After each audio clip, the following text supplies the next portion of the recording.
यहाँ पे हम लोग नेक्स्ट क्वेश्चन देखते हैं 122 नंबर की। परिकल्पना को बार बार परीक्षण करने से गलत नहीं पाया जाता है, वह क्या कहलाता है।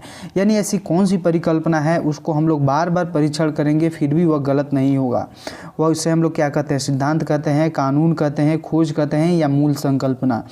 तो देखिए सिद्धांत के साथ प्रायोगिक अनुभव से जुड़ा होता है, इसलिए परिकल्पना को बार बार, जो परिकल्पना होता है उसको बार बार करने से वो क्या होता है, उसका जो परीक्षण होता है या वो गलत नहीं होता है। इसे हम लोग क्या कहते हैं, इसे हम लोग सिद्धांत कहते हैं। यही सिद्धांत जो होता है यह किससे जुड़ा होता है, सिद्धांत प्रायोगिक अनुभव से जुड़ा होता है, यानी प्रैक्टिकल नॉलेज से जुड़ा होता है सिद्धांत। तो इसका आंसर ए सही हो जाएगा। चलिए यहाँ पे नेक्स्ट क्वेश्चन 123 नंबर है, इसको पढ़िए और आंसर देने का प्रयास करें कि निम्नलिखित में से सबसे उपयुक्त शिक्षण विधि कौन सी है। तो विचार गोष्ठी विधि एवं श्रुतलेख एवं दिया गया कार्य, विचार गोष्ठी एवं कार्य योजना या व्याख्यान एवं श्रुतलेख। तो सबसे उपयुक्त यानी सबसे अच्छी जो शिक्षण विधि है उसे हम लोग क्या कहते हैं। तो देखिए इसका जो आंसर हो जाएगा विचार गोष्ठी एवं कार्य योजना जो है वह सबसे उपयुक्त शिक्षण विधि है। दोस्तों यहाँ पे नेक्स्ट क्वेश्चन आ जाता है आपका कि निम्नलिखित में से कौन सी ग्रीन हाउस गैस जो होती है वो नहीं है। Carbon dioxide, nitrous oxide, helium या मीथेन। तो देखिए यहाँ पे ग्रीन हाउस गैस की बात करते हैं हम लोग। तो ग्रीन हाउस गैस जो 124 नंबर का बताइए आप लोग सबसे पहले, उसके बाद मैं आपको बता दूँ ग्रीन हाउस गैस क्या होता है।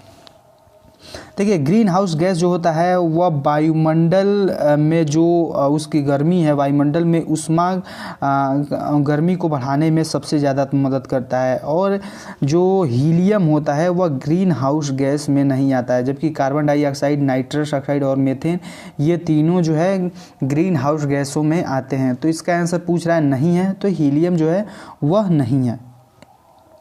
नेक्स्ट क्वेश्चन है 125 नंबर की, ध्वनि प्रदूषण का मापन किस इकाई में किया जाता है। जूल में, डेसिबल में, न्यूटन में या नैनोमीटर में। चलिए इसका आंसर आप लोग देने का प्रयास करें जल्दी से कि ध्वनि प्रदूषण का जो मापन है वह किस इकाई में किया जाता है।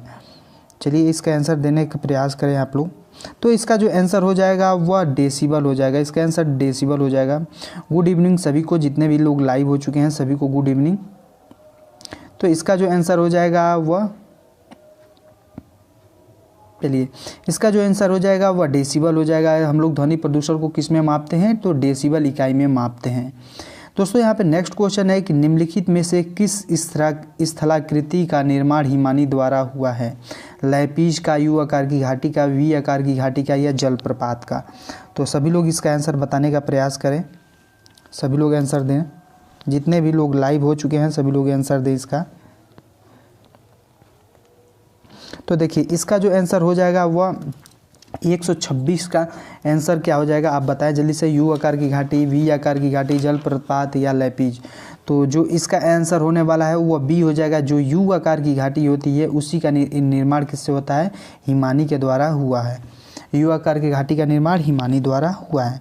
चलिए नेक्स्ट क्वेश्चन, निम्नलिखित नदियों में से कौन सी नदी बंगाल की खाड़ी में गिरती है। ताप्ती नदी, सुवर्णरेखा, नर्मदा या सिंधु। तो देखिए यहाँ पे इसका आंसर हो जाएगा वह बी हो जाएगा। सुवर्णरेखा नदी जो है वह कहाँ पे गिरती है, बंगाल की खाड़ी में गिरती है। चलिए नेक्स्ट क्वेश्चन, राकेश कक्षा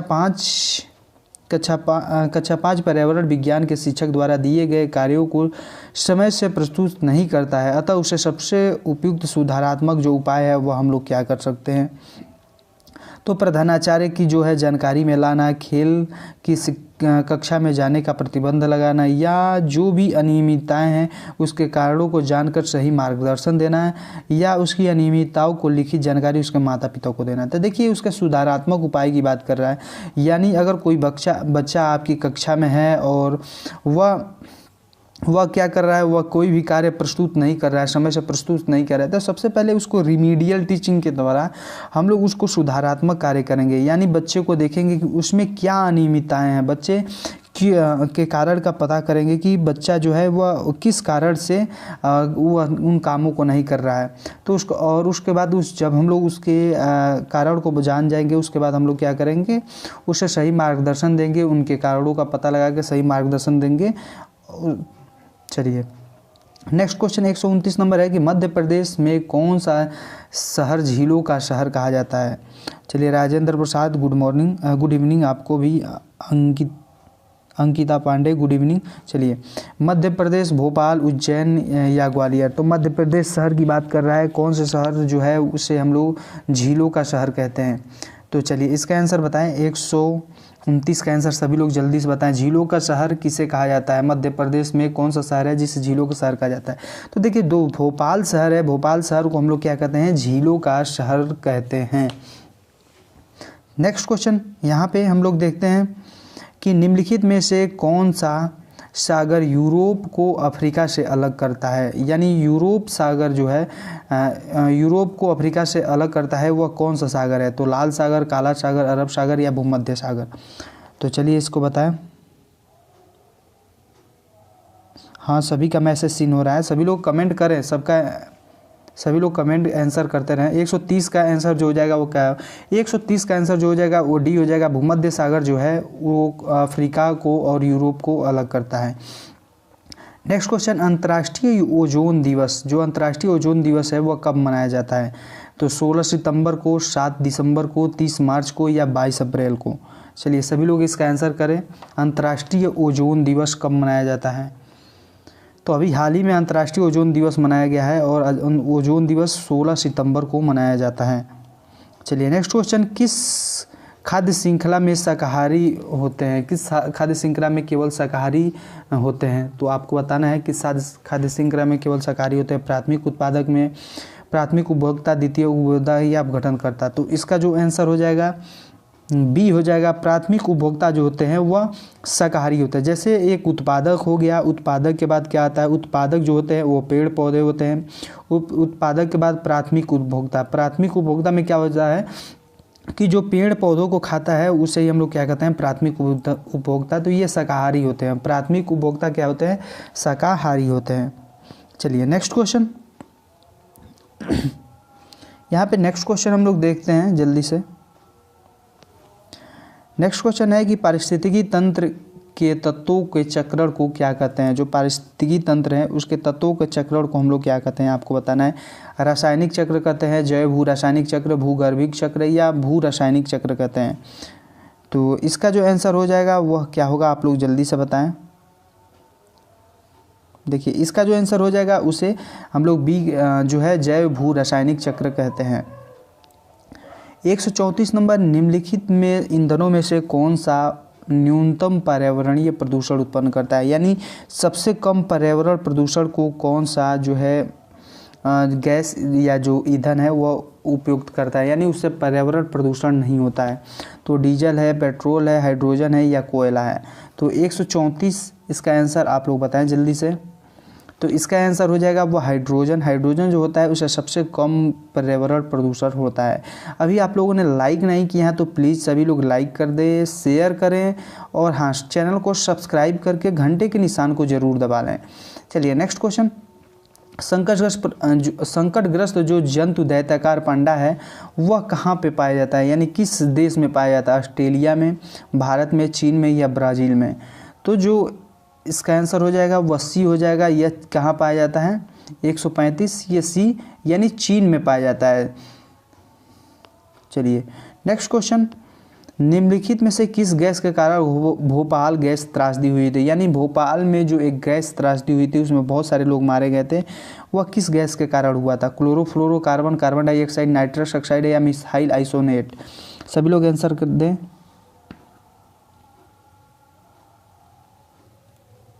सभी लोग आंसर दें। चलिए सभी लोग आंसर दें एक बार। तो देखिए ये इसका आंसर जो हो जाएगा वह डी हो जाएगा, मिथाइल आइसोनेट। चलिए नेक्स्ट क्वेश्चन, किस देश में क्रिसमस का त्यौहार गर्मियों में मनाया जाता है? तो कौन सा देश है जहाँ पे गर्मियों में क्रिसमस का त्यौहार मनाया जाता है? तो ऑस्ट्रेलिया जो देश है यहाँ पे गर्मियों में जो है मनाया जाता है। चलिए, गिर राष्ट्रीय वन्य जीव अभ्यारण्य निम्नलिखित में से किस वन्य जीव का संरक्षण करता है? हाथी का, सांप का, गैंडे का या शेर का? तो जो गिर वन्य जीव अभ्यारण्य है वह शेर का, बब्बर शेर जो होते हैं उसका संरक्षण करता है। चलिए नेक्स्ट क्वेश्चन है, निम्नलिखित में से कौन सी प्राकृतिक वनस्पति मरुस्थलीय प्रदेशों में पाई जाती है? सभी लोग कमेंट करते रहें, कुछ लोगों का कमेंट भी आ रहा है। तो कौन सी वनस्पति है जो प्राकृतिक वनस्पति मरुस्थलों में पाई जाती है? महोगनी, कैक्टस, फर या चंदन?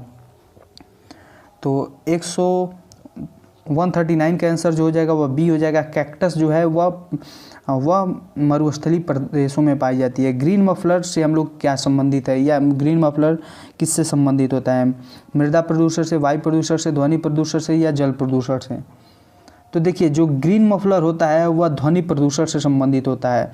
और इसको मैं कुछ डिफाइन कर दूं अगर, तो जो औद्योगिक क्षेत्र होते हैं या राजमार्ग होते हैं या जो सड़कें के किनारे जो हम लोग